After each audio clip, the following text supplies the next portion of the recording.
acontecer, o primeiro grito de rock and roll, antes de qualquer um, foi a Gangue 90. O Júlio sempre muito inteligente, muito inquieto, né? Sempre sedento de informação, conseguiu os discos mais incríveis que você possa imaginar e sempre em busca de informação nova, né? Ele sempre estava em busca do novo. Esse era o desafio dele, tanto como jornalista como músico. Eu tô seguindo aqui um maior fio de navalha. Se situa. Segue esse som aqui. Enquanto dá tempo? Tá gravando? Eu nunca encontrei uma figura no nível de loucura e de criatividade e talento. Porque eu um cara muito louco e não fazia porra nenhuma. E o Júlio estava passando de ônibus e me viu ali conversando perto da Caos com o Belotto ali embaixo e fez o Marginal Conservador, que a gente gravou. Não vou perder meu humor, meu amor. Eu vi meu bem conversando na rua com alguém anteontem, na porta de um prédio. Daí o refrão, eu não vou perder meu humor, meu amor. Não há nada de mal em ser um marginal conservador. Que era o que ele era, um marginal conservador. Marginal conservador. Não vou perder meu humor, meu amor. Não há nada de mal em ser um marginal. Não vou perder meu humor em ser um marginal conservador. Não vou perder meu humor. Não há nada de mal. Não vou perder. Em fevereiro de 71 teve o Festival de Guarapari.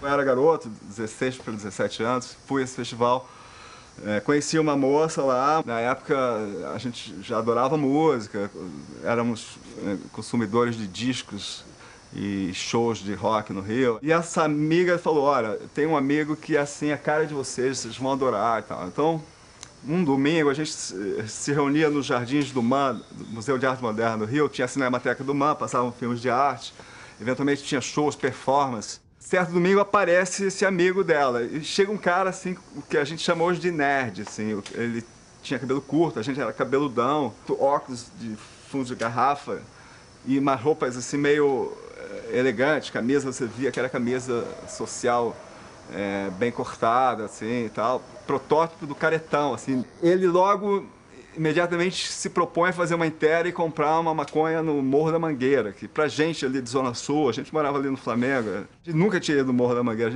a gente era inadmissível subir o Morro da Mangueira para comprar fumo, entendeu? E aquele cara com aspecto de Mauricinho, hoje em dia, pegou a grana da gente, 1h30 depois a gente achava que tinha levado um banho, chega o Júlio com um pacotão de fumo. Fumamos ali os nossos cachimbos da paz e não nos desgradamos mais. E é um pouco isso, né? Essa imagem do juntar a Zona Norte e a Zona Sul, né? Do Lulu Santos. Eu acho que se aplica muito a ele, que ele é um cara nascido na Zona Norte, né? Criado na Zona Sul. Então ele tinha os dois lados, né? Na época ele tinha recém saído de uma internação por usar maconha, bolinhas na época. E os pais tinham botado um tratamento psiquiátrico, recebeu alguns choques, aquelas coisas. Coisas que depois os pais se lamentaram de ter feito, mas era o padrão da época. Acho que sim, porque foi caso de maconha, né? Coisa sem sentido, né? E o que salvou ele é que ele falou que ficava na clínica com um radinho. Que eu não lembro o nome do programa, mas tinha um radialista que punha muita música legal. E ele ficava lá escondidinho com esse radinho na cama. E passava o dia inteiro ouvindo essa rádio. Que para ele foi importante, assim. 73, 74, ele rompeu completamente, ou parcialmente com a família, porque acabou que os pais sempre deram apoio, nunca faltou nada, mas teve uma época que ele virou hippie mesmo, foi morar no interior, fazenda, em 73 para 74, mas o Júlio, a mulher do Júlio e o filho deles, de 1 ano, o Rafa, foram perto de Brasília, Lusiana, então era uma área rural, hoje muito valorizada, e o pai dele comprou terras para eles, eles queriam fazer uma comunidade, viver do mato, não aguentaram um mês, entendeu? E foram morar numa cidade satélite de Brasília, numa comunidade meio hippie, alternativa, que fazia pão integral, essas coisas. Ele tinha mergulhado fundo nessa coisa de macrobiótica. Grupo, tinha um baiano, amigo até do Gil, com o Vanderlei Penho Lopes. Esse cara criou um jornal chamado Ordem do Universo. Nesse jornal, o Júlio tinha uma coluna chamada Música do Planeta Terra e meu irmão, que chamava apelido de Brother, tinha outra coluna de música também.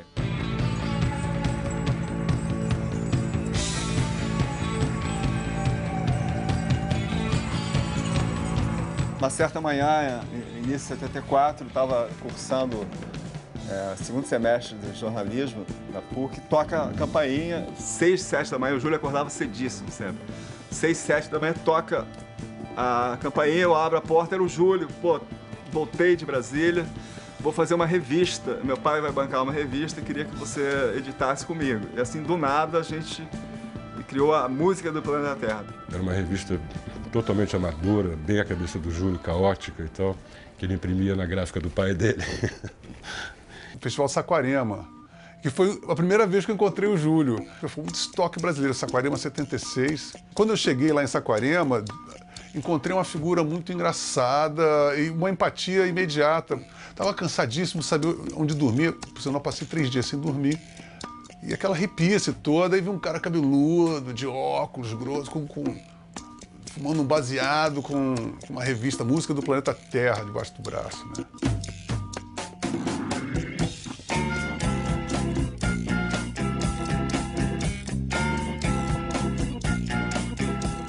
Batemos na casa do Maciel, do Malter, do Caetano, do Jorge Salomão, o Ali. A gente foi se apresentando, ó, a gente está fazendo essa revista, a gente topa colaborar.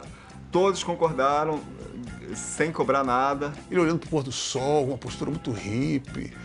E aí, pô, passou baseado, ficou fumando. Pô, mas começamos a falar fluentemente, como nunca nos tínhamos apresentado, nem nos apresentamos. A gente passou uns 40 minutos falando, 1 hora. Eu senti uma profunda simpatia por aquele cara. Ele estava com um cinto peruano, sabe como é que é? A conversa entre os dois era muito engraçada, porque um queria falar em cima do outro. Era muito divertido. Lobão e Júlio Barroso juntos. Agora você me lembrou de cenas memoráveis. O primeiro número com distribuição da Abril. Foi para as bancas do Brasil inteiro, foi muito bem. Daí a gente atrasou o segundo número, Abril chiou, daí a gente conseguiu, o Júlio sempre, que ele tinha uma lábia, negociava tudo, conseguimos Fernanda Chinaglia, a distribuidora, e de repente a revista foi melhorando o conteúdo, gráfica e atrasando cada vez mais, e enfim, a revista acabou por incompetência administrativa nossa, e foram 5, 6 números em 1 ano e meio.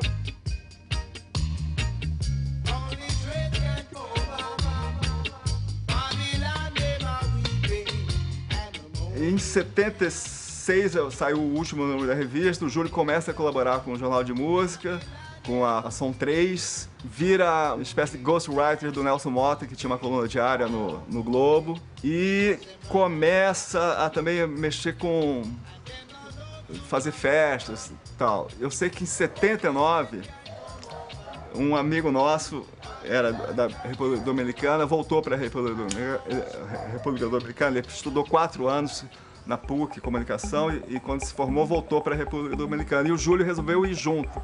E a República Dominicana foi trampolim para ele ir para Nova York.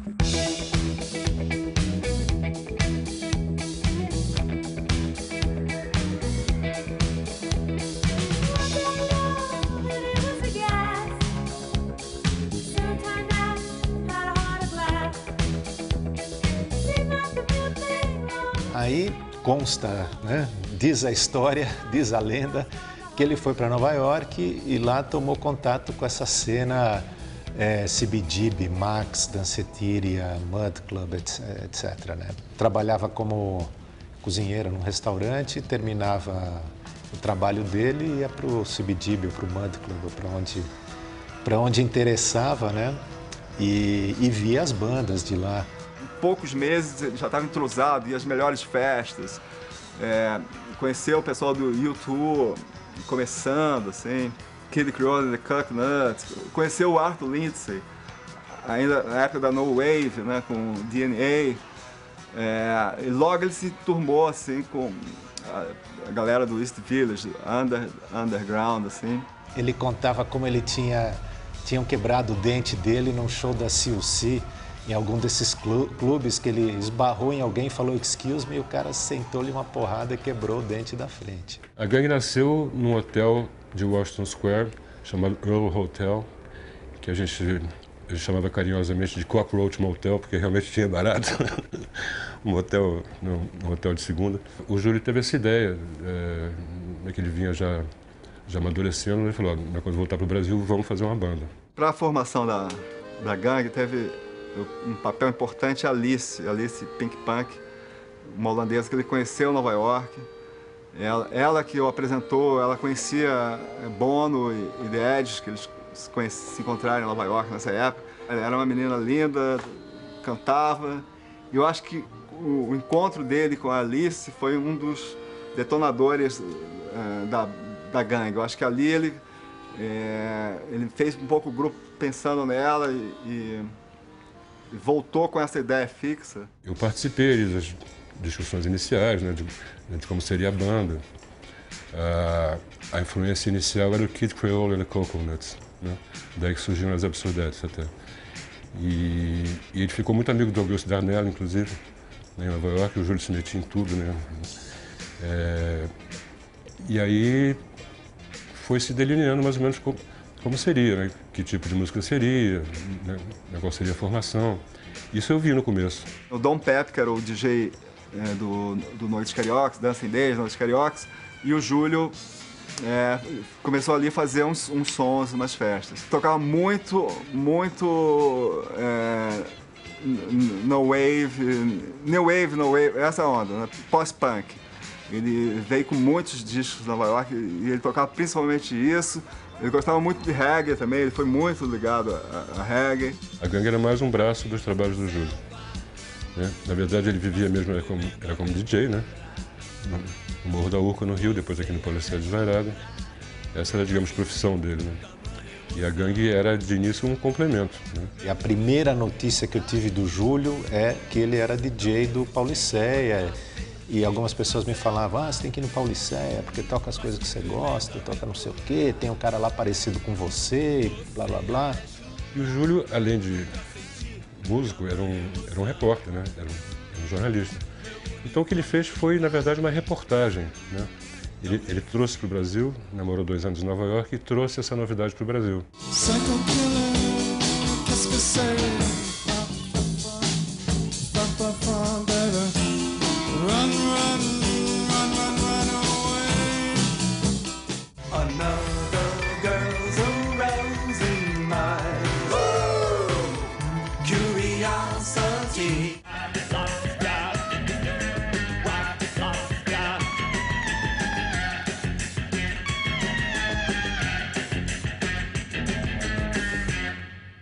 E aí, efetivamente, quando ele voltou, ele montou a banda com a ajuda do Guilherme Arantes, com a ajuda do Nelson Mota, né? A estreia, se não me engano, foi no Paulicéia de Desvairada, aqui em São Paulo.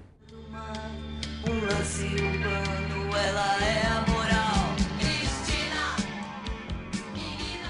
O Guilherme Arantes deu um apoio, inclusive o Guilherme Arantes é coautor de Perdidos na Selva. Tem um refrão ali que o Guilherme sugeriu. E ele não pôde assinar porque a música foi inscrita no Festival da Globo e o Guilherme já tinha uma música e o compositor só podia participar com uma música. Ele tinha Planeta Água, me parece. Já eram umas músicas que ele tinha composto, né, para a gangue, mas era absolutamente caótico, né? Porque os shows da gangue sempre foram muito caóticos, né? Com muita bebedeira, com muita brincadeira, muito... porque essa era a cabeça do Júlio, não era um músico formal. Eu acho que ele acabou no Festival da Globo pelo contato, pelo relacionamento e amizade que ele tinha com o Nelson Mota. Tanto é que a banda que acompanhou ele era todo mundo, vamos dizer, superstar de Globo, né? Então era o Guilherme Arantes, era o pessoal do Rádio Táxi, era essa turma que acompanhou no Festival da Globo com Perdidos na Selva. Eu não acho que ele pensasse nessa época em profissionalizar a gangue, né? Acho que não. Acho que a ideia era fazer só meia dúzia de shows, né? Agora, aí veio a possibilidade de gravar, Aí veio o Festival da Globo, aí... Né? Houve um escândalo nesse festival, uma coisa que eu achei parecida com o escândalo que provocava os Mutantes. E eu era muito envolvido com aquilo e eu sempre gostava dos caras esquisitões dos festivais. Pois então, aí aparece-me uma tal de Gangue 90, Absurdetes, e foi por incrível que pareça, foi um choque para as pessoas. Meu uniforme de caqui não resistiu ao ataque de suas unhas vermelhas. Meu bem, você rasgou no coração. E eu e minha gata rolando na relva, rolava de tudo. Ouviu de piratas tirados, perdidos na selva.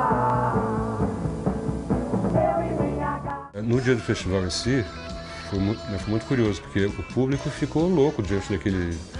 Aquele sujeito com cara de bancário, ele sacudido com 3 minas atrás. Era realmente um negócio diferente aqui no Brasil, né?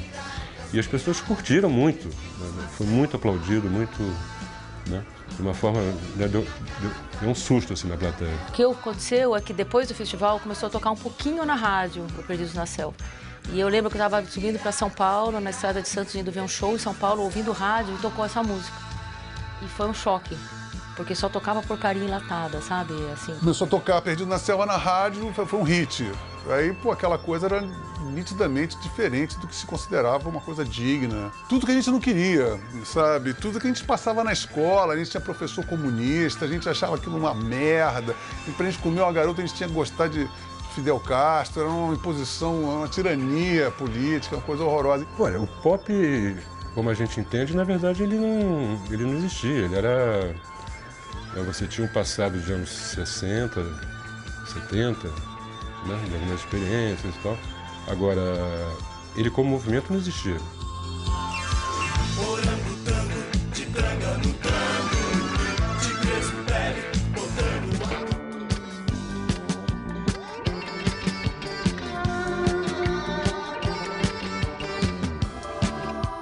Eu vou tocar com o Rich na Garota Dourada, porque é filmagem lá no Pão de Açúcar. Tá, fui lá, fui passar o som, aí eu soube que ia tocar a Gangue 90. Aí a Gangue 90 estava se apresentando no Lira Paulistana. Aí eu fui assistir o show. E terminou o show, uma das meninas chegou até mim, né, veio e falou, nossa, eu adorei a tua roupa, adorei o teu estilo, qualquer coisa. A gente se produzia new waveisticamente, né? Eu falei, legal, tal, você devia conhecer minha banda também. Ela falou, você toca? Eu falei, toco guitarra. E como é que chama o teu grupo? Chama Agentes. Ela falou, não, peraí, deixa eu chamar o Júlio. Aí quando eu volto já para tocar com o Rich, de noite, tem um cidadão olhando para o horizonte infinito, assim, pá, de óculos, careca, todo de branco, com um gin tônica na mão. De repente eu me flago com muita simpatia, olhando pro cara. E o Júlio chegou, ele me mediu de cima a baixo e falou, eu ouvi o teu disco, tomei o maior porre porque soava mais new wave que a minha banda. Começamos a bater um papo furado. Na verdade, ele estava preocupado com o baterista, que era o gigante, saudoso Gigante Brasil, que ele estava chegando de avião e ele estava nutrindo alguma esperança do Gigante chegar. E óbvio, como era de praxe dele, ele falou, vem aqui amanhã, traz tua guitarra para tocar com a gente. Será que é sério o convite? Bom. Grande Lobo, eu tenho uma ideia. Eu falei, o que é? Pô, você pode quebrar esse galho pra gente, né? Eu falei, que galho, né? Pô, tocar com a gente hoje aqui, você não vai tocar com o Rich? Eu falei, cara, pô, mas eu não conheço a música que tocou no rádio, cara. Pô, você não vai me deixar na mão. Eu falei assim, escuta só, eu vou fazer, agora você tem que me dar o andamento. Eu vou começar com o voo cego. E o Júlio era um cara absolutamente anárquico, ele era um turbilhão de ideias o tempo todo. Se passava alguém na frente dele e falava, eu toco marimba, ele falava, então vem hoje à noite tocar comigo no show. E aí entra o Júlio com gin tônica e olha pra mim, simplesmente faz um cumprimento e faz assim, pode escrever. Quando ele fez assim, eu pensei que aquilo era andamento, né? Falei, 1, 2, 3, 4, 1, 2, 3, 1, 2, 3, 4. A gente tocou a 180 por hora. E aí depois do show, o Júlio falou, porra, nunca foi tão bom. Porra, eu adorei assim, pô, sabe, pô, o speed tava muito bom, agora vai ficar assim, agora é outro arranjo. E aí eu entrei na banda.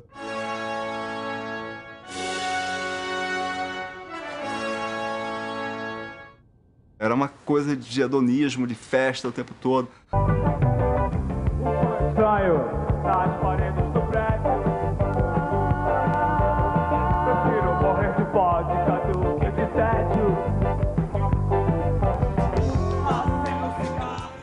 No final do ano, eles iam tocar, a gangue ia tocar em Florianópolis, num Réveillon, num clube.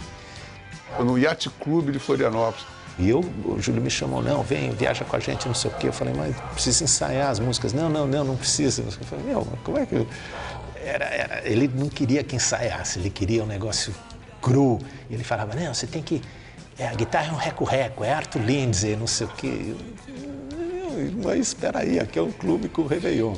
Aí, passar o som, tinha uma bateria caramuru, uma bateria muito frágil, uma bateria pré-histórica. Eu falei assim, Júlio, eu acho que essa bateria não vai dar pro gasto, cara. Era couro, não era nem pele, era couro de vaca. Eu falei assim, cara, não vai resistir, isso não vai resistir. Pô, tranquilo, uma tranquilidade, vamos fazer, pô. Você vai ver que vai ser muito engraçado, legal, fazer tá legal. E aí a gente começou a tocar a primeira música, Perdidos na Selva, e nessa época os equipamentos eram muito ruins. Era sempre como se o mundo fosse acabar, né? Cada show era o último show da vida. Aí começou a quebrar, furou um tom, aí furou uma caixa, aí furou um bumbo. Aí eu falei assim, ó, na terceira ou quarta música, eu falei assim, ó, Júlio, não tem mais como tocar, cara, sujou. A bateria destruída, amplificador estourado, não deu para continuar o show porque não tinha mais nada no palco, tinha só, né, sucata. Aí ele olhou pro público, pro querido público, nós fazemos parte de uma seita e o seguinte, como é ano novo, nós pediríamos a vocês 2 minutinhos que nós vamos fazer um xamanismo, uma prática xamânica, que vai dar umas vibes legais aqui pra rapaziada, você tá entendendo? Daqui a pouco a gente volta. Eu olhei pra banda assim, aí, sujou, código 0, todo mundo pro ônibus. Eu morria de medo de sair com o Júlio, porque ele tomava um copo de vinho, ele já ficava alterado e ele não parava. Depois ele tomava uma garrafa de uísque, uma garrafa de vodka, cheirava, fumava. Aí foi uma sucessão de absurdos que aconteceram. Sai de mansinho, sai toda a banda de mansinho, entra no microbus. Aí ele falou, sabe de uma coisa, motorista? A gente estava numa espelunca. Falou assim, a gente não merece uma espelunca, vamos para o melhor hotel da cidade. Aí todo mundo meio assim, eu falei assim, cara, Júlio, você tá maluco? Se você encontrava o Júlio fim da tarde, em algum lugar, você ia acabar de madrugada em alguma festa de algum desconhecido que ele conheceu na hora ou conhecia. Você ia sendo arrastado, era um furacão e uma euforia. Daqui a pouco eu tava numa caixa de champanhe, num terraço, tomando um charuto cubano. E a polícia toda atrás da gente, né? Que a gente ouvia. Teve uma vez que ele quebrou o quarto inteiro do hotel porque a gravadora colocou a gente num hotel muito ruim. A gente foi fazer um programa de TV e aí ele ficou meio puto assim. Ele falou, vou quebrar esse quarto inteiro. Aí eu falei, tá bom. Fui lá pra baixo, eu fiquei embaixo na portaria assim, lendo uma revista. Eu devia estar até, sei lá, nem lembro, fingindo e tal. E eu só ouvindo assim, assim, sabe, essa portaria. A recepção. Sem ter a grana, o sucesso do Led Zeppelin, mas as turnês não perdiam em nada, entendeu?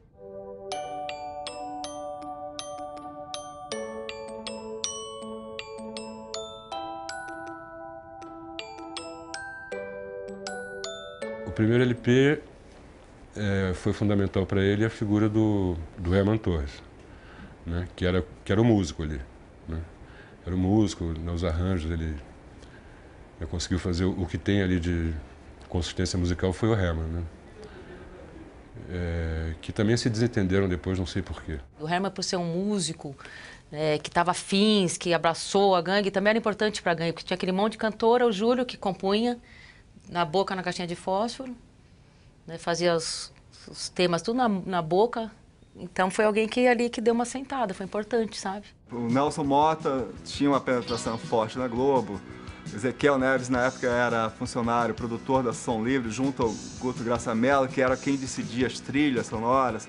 Então, de repente, numa reunião da Globo, o Ezequiel mostrou a música Nosso Louco Amor. Não só virou tema, como virou o nome da novela. Nosso louco amor está em seu olhar. Essa música do Louco Amor ficou em primeiro lugar todas as rádios do Brasil, assim, por um bom tempo, sabe? E a música que estourou era a que a gente, assim, mais questionava, porque era mais comercial, era a única que ele não cantava, né? Ele só entrava num pedaço. Mas tinha muito isso nessa época, né? A tal do boi de piranha, né? A música que se dava para gravadora e eles exploravam a imagem em cima dessa, mas não necessariamente era a música que você mais gostava. De repente, ele, com todos esses anseios de vanguarda, antissistema, por outro lado, eles estavam totalmente dentro do sistema, através de pessoas fortes na principal empresa de comunicação do país.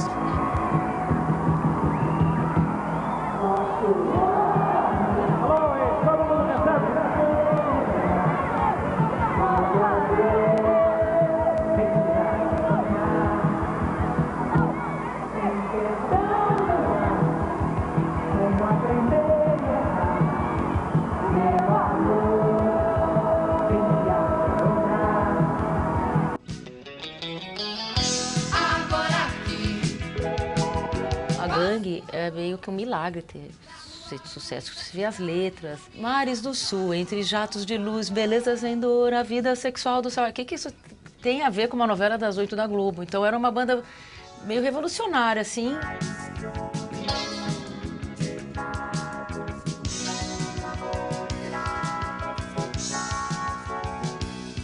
É a coisa do dente, né? O dente é célebre, né?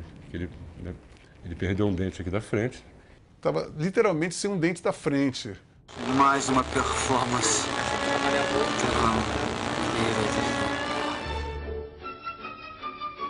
E ficou meses sem esse dente, né? Não tava nem aí. E eu perguntei, cara, a gente está vivendo uma paura, tá certo que fazer rock and roll no Brasil é difícil, mas você, isso é o que é? É falta de grana? Que isso, rapaz, isso aqui é um marco na minha vida. Um marco na minha vida. Eu falei, por quê? Porque foi no dia da morte do John Lennon. No dia da morte do John Lennon, eu fui pro botequim, bebi, chorava, bebia, chorava. Teve uma hora que eu não consegui segurar minha cabeça caiu, eu quebrei o dente, cara. Pô, isso aqui eu nunca vou mexer no meu dente. E conseguia namorar as mulheres mais bonitas de Nova York e do Rio de Janeiro sem o dente, entendeu? Coisa que apavoraria uma pessoa. São 3 horas da manhã, você me liga pra falar coisas que só a gente entende. São 3 horas da manhã, você me chama e com seu papo poesia me transcende.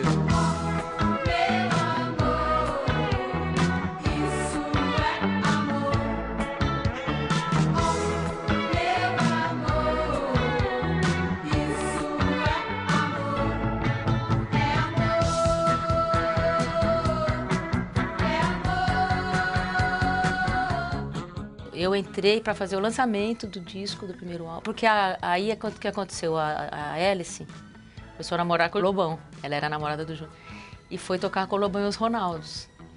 Bem na época que ia começar a ter os programas de TV pra gente fazer, pra Gangue fazer, pra divulgar o lançamento. E aí foi por isso que o Júlio foi me procurar, que deram essa dica lá pra ele em Santos, que tem uma garota aí que é New Wave lá em Santos, que usava os cabelos curtos, roupa prateada. O Júlio fala assim, sabe de uma coisa? Vamos pegar lá o teu violão no teu quarto, vamos fazer uma canção de amor, que eu estou muito apaixonado pela minha gata. Mas aí eu falei assim, olha, cara, eu tenho que falar uma coisa pra você, cara, eu sou teu amigo e a gente vai trabalhar mais aqui. Eu quero dizer o seguinte, eu tô apaixonado por 2 mulheres. Eu tava também apaixonado pela Marina. Ele falou, por 2 mulheres? Pois eu também tô. Quem é? Eu falei assim, olha, uma delas é a Alice, eu acho que eu fiquei apaixonado. Puta que pariu. E a outra? Eu falei, a Marina. Ele falou, eu também tô apaixonado por ela. Pô, estamos apaixonados pelas 2 mulheres, isso é uma coincidência que tem que ser celebrada. Por enquanto estava naquela, aí a gente fez noite e dia. noite para uma, dia para outra, segundo ele. O Lobão roubou a Alice do Júlio. Eu tinha uma letra que era de Me Chama nessa parte. Assim, você nem sempre se vê mágica no absurdo. Aí eu falei, olha, Júlio, eu tenho essa coisa aqui, mas eu tô com essa letra aqui que eu queria botar num outro lugar, que eu ia fazer Me Chama. Ele falou, não, tira essa frase aqui, que aí começou a botar, não sai da cama, bela manhã, no jeito de acordar. A pele branca, gata garota. E aí, pô, a pele branca numa, e depois pô, os olhos negros, Pantera não devia ser provavelmente a Marina, porque os olhos negros deviam ser da Marina. E assim foi feita a música.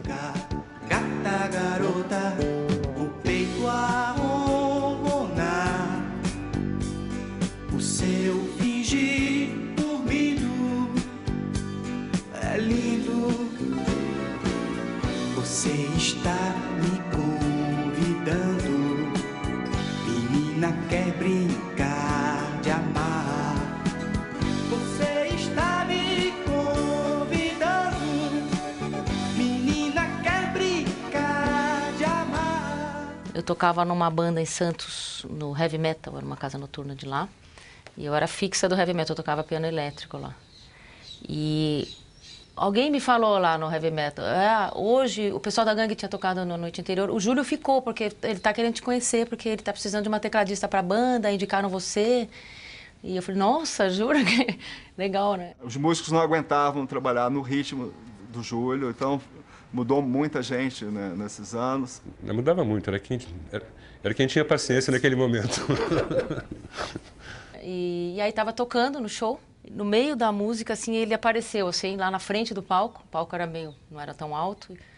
Ah, eu sou o Júlio, da gangue. Você quer tocar na gangue? Eu falei, quero. Daí ele falou, me dá seu telefone. Pegou um caderninho, com uma canetinha. Tassiana, 3224. Daí passei o telefone. E aí, tá, ficou por aí. Daí deu uma semana, ele me ligou em casa. E falou que tinha demorado para me ligar, porque ele não se lembrava onde ele tinha anotado no caderninho. Eu tinha tentado várias pessoas. Tava... A gangue fez um show no Sesc Pompeia, também com banda nova, daqueles negócios sem ensaiar. Mas ali o potencial de problemas estava grande. E a gente chegou para a passagem de som e já tinha esgotado a primeira sessão e uma coisa que é raríssimo, o Sesc abriu uma segunda sessão. Então era 2 acordes, gelo seco e rock and roll, vamos nessa. Quando o pessoal subiu no palco, eles já tinham consumido tudo que podia consumir, mais um pouco, a ponto de não vai dar certo esse show. Um caos, um negócio assim, mas eu olhava para o público meio assim, mas aplaudia, eu falei, puta, o que eu estou fazendo aqui, cara? Isso não... E eu saí do palco no meio do show. Saí, peguei minhas coisas, fechei, fui embora. Falei, não dá. Eu saí, logo depois da May pegar uma garrafa de champanhe, cantando, e ela jogou o champanhe tudo assim. Tomou um banho de champanhe no palco. Falei, cara, isso... Gone. Tchau. Foi. Ah, sim, era um absurdo, né? Era difícil a gente terminar um show. Porque era uma anarquia. Virava uma loucura. Teve shows que o público quebrou o teatro junto. O Júlio incendiava um pouco, sabe? A cabeça das pessoas, assim. O empresário arrancava os cabelos, eu não sabia o que fazer. Cadê o Júlio? Ih, bebeu demais, está dormindo. Sabe, não tinha profissionalização alguma, assim. A irmã estava junto, a namorada da época estava junto, mas os músicos que seguravam a barra precisavam sobreviver e a agenda de shows não era tão boa assim. Eles barbarizavam nos hotéis, nas turnês, e começaram a se queimar logo. Quer dizer, tinha produtores que já não queriam saber ouvir falar do nome do Júlio, quer dizer. Então ele, vendo os colegas deles todos estourando, Barão, Blitz, e a gangue meio que patinava e não saía do lugar, né? Em termos comerciais, pragmaticamente falando. Mas um determinado dia lá, eu estou lá em casa com a Alice, ele aparece lá em casa, bate é o Júlio com uma menina que eles que era a Tassiana, que ele tinha vestido igual a Alice, né? A Tassiana ficou muito parecida com a Alice, a gente olhou e falou, Júlio, sabe uma coisa, vamos dar um abraço, deixa isso para lá, vamos fazer uma suruba. Eu falei, porra, Júlio, porra, qual é, né? Ele era a figura, eu falei assim, não, assim também não é possível, cara. São 3 horas da manhã, você me liga pra falar coisas que só a gente entende. São 3 horas da manhã, você me chama. Com seu papo, poesia, me consegue. Eu acho que depois dessa fase caótica, toda dos shows, das turnês e tal, o Júlio realmente ele começou a amadurecer a ideia de que a gangue se tornasse um grupo profissional, né? Queria ganhar dinheiro com o negócio, né? Coisa que ele nunca quis, né? Mas ele queria queria que fosse uma carreira, né? Eu acho que a Tassiana deve ter ajudado nisso também, né? Porque a Alice, né, com quem ele vivia antes, também era uma pessoa meio baratinada, assim. Falou, agora tá bom, chega dessa... Vamos continuar na farra, mas vamos organizar essa farra aí, principalmente ele, né, fisicamente, psicologicamente se cuidando, assim. Não dava para organizar aquilo, né? Não dava para organizar a Gangue 90. Era inorganizável. Se o cara certinho cumprisse horário, ele não teria criado essa obra pequena, mas tão contundente que ele conseguiu, né?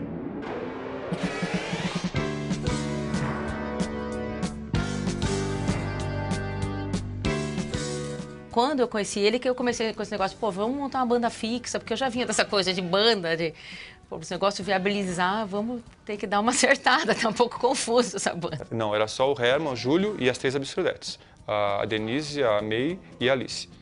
E essa formação é que fazia, que era a imagem pública da gangue do Louco Amor, do essa toda Gangue 90. E eu, embora estivesse fazendo shows de divulgação, eu não fazia, mesmo nessa época que eu estava fazendo shows já, eu não fazia TV, não fazia essa exposição pública, da imagem pública do grupo. Eu acho que a gangue teria... O rumo teria sido diferente, o resultado diferente, se tivesse um diretor musical que o Júlio confiasse plenamente.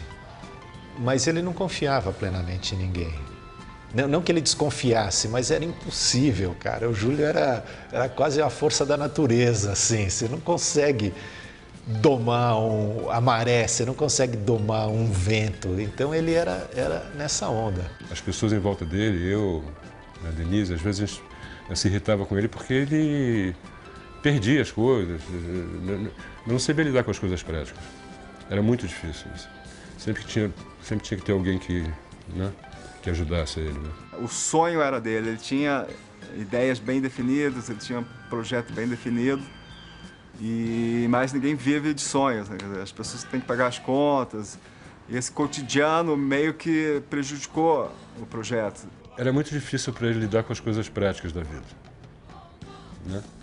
Conta para pagar, lugar para morar, enfim, as coisas que a gente tem que... Aí que começou a formar a banda, que eu chamei o Gilvan, que era de Santos, o Beto Firmino também, que era de Santos, meu amigo de Santos, e vamos chamar umas pessoas que sejam mais fiéis, assim, que possam, né, ficar assumindo o Giga, né, daí que foi quando o Giga voltou, que foi essa transição do primeiro para o segundo disco, que aí virou banda fixa. Depois dessa loucura toda, que foi essa explosão da gangue, esse monte de shows, né, o Júlio realmente resolveu dar uma purificada, assim, e começou a se tratar, parou de beber.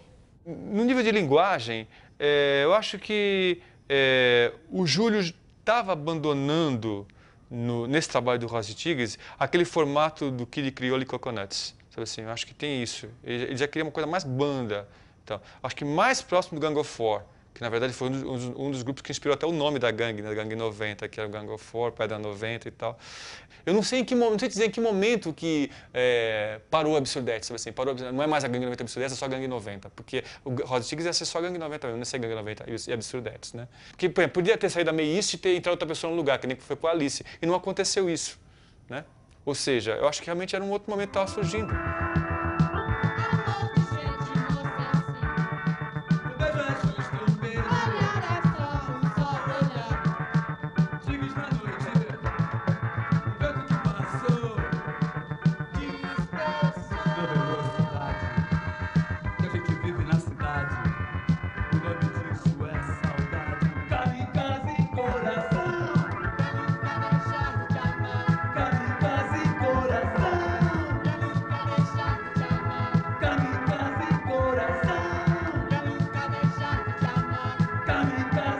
dá pra se aguentar. Esse negócio de que tua barra tá pesada, não dá pra se equilibrar, tudo mentira. Mas de qualquer maneira, pra quem realmente tá precisando de uma força, só canto uma. Bobão parado, vê se te sacode. Você que ele pode dançar chá-chá-chá. Eu nem sei, porque acho que a gente achava que a gangue era aquela gangue antiga, entendeu? É como eu te disse, houve algum desentendimento ali que eu não sei qual é. Mas houve algum estremecimento, assim. E parte da entourage mais barra pesada, assim, ele já tinha se afastado um pouco, né? Então, tinha menos ou quase nenhuma cocaína já no pedaço e tal. Ele não gostava de maconha, gostava de beber, de álcool, mas estava muito mais comedido mesmo e tranquilo, né? Estava vendo que se ele não desse tratos à bola, a coisa poderia ser muito mais efêmera do que a gente podia estar pensando em fazer. Chegou uma hora que ele começou a precisar de ter mais lucidez mesmo e foi atrás, assim. A última vez que eu encontrei, ele estava morando em São Paulo e era um dia nublado, eu, a Katia, minha mulher, ele e a Tassiana, a gente foi pra praia e eu notei o Júlio assim meio lento, meio desanimado, pela primeira vez na vida. Eu falei, pô, não é o Júlio que eu conheço. Realmente você ver o Júlio desacelerado era uma coisa inédita, né? Era uma coisa inédita. Agora, eu acho que era uma coisa positiva. Eu acho que era uma coisa positiva que ele estava enxergando a chance de transformar aquilo numa profissão. Daí ele me contou, não, estou fazendo um tratamento contra a bebida, estou no meio de um tratamento e tal. E ele estava bem farol baixo, assim, bem... E eu fiquei meio deprê. A pessoa chega uma hora que ela quer fazer a coisa direito, né? Não viver naquela situação caótica o tempo todo, né? Eu acho que o Júlio enxergou isso, sim. E estava indo nessa direção, quando houve a fatalidade.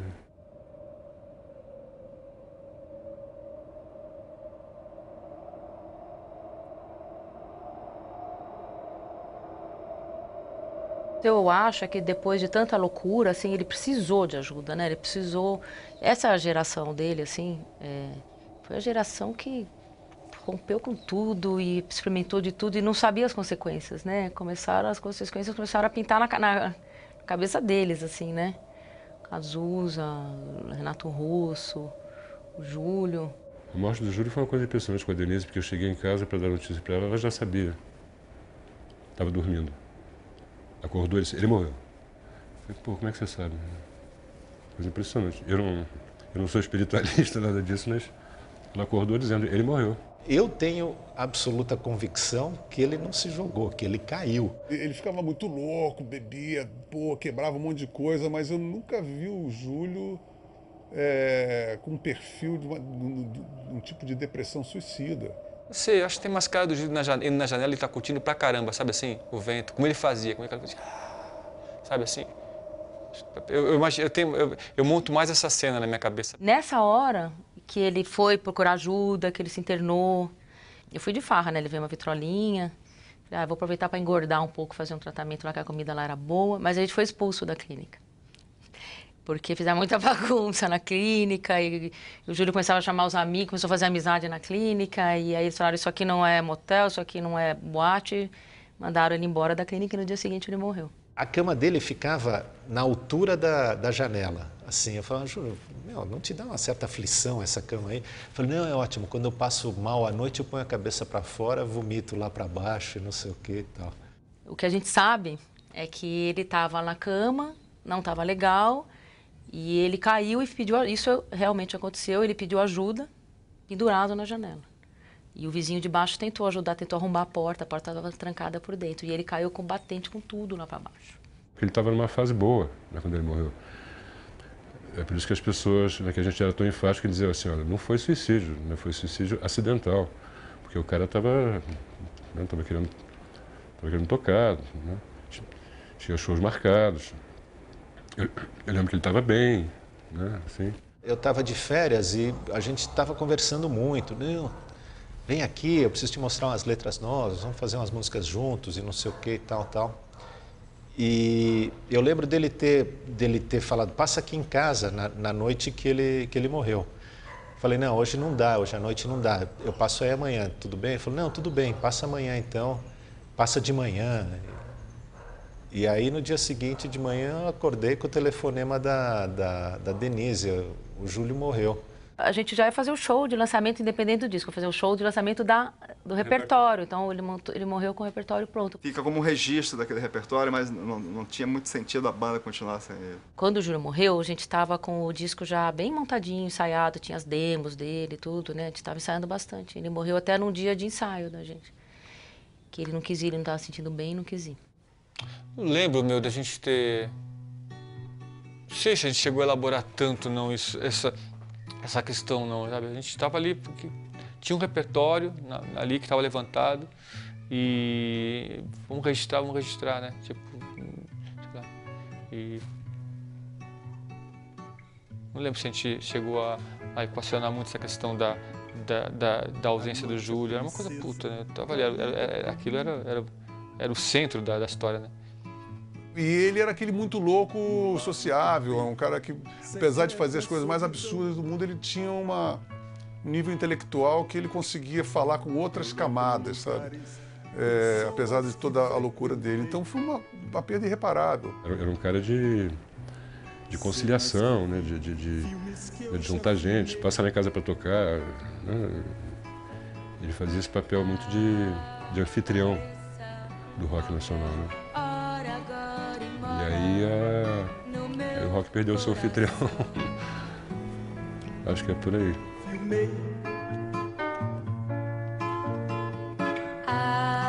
Apareça qualquer hora agora e mora no meu coração.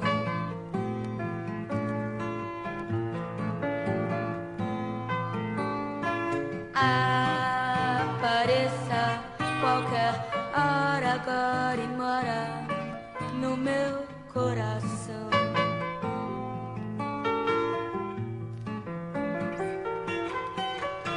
Eu canto donas de castelo, não sou lobo louco não. Eu brinco de polichinelo com um bobo coração. 1001 palácios de areia, noites de sereias, eu ouço o som de uma nota só. Eu sou marinheiro, navego com a lua. Meu mar é a rua, amasso a você. No movimento exato do olho do lince, um raio de laser na selva do olhar.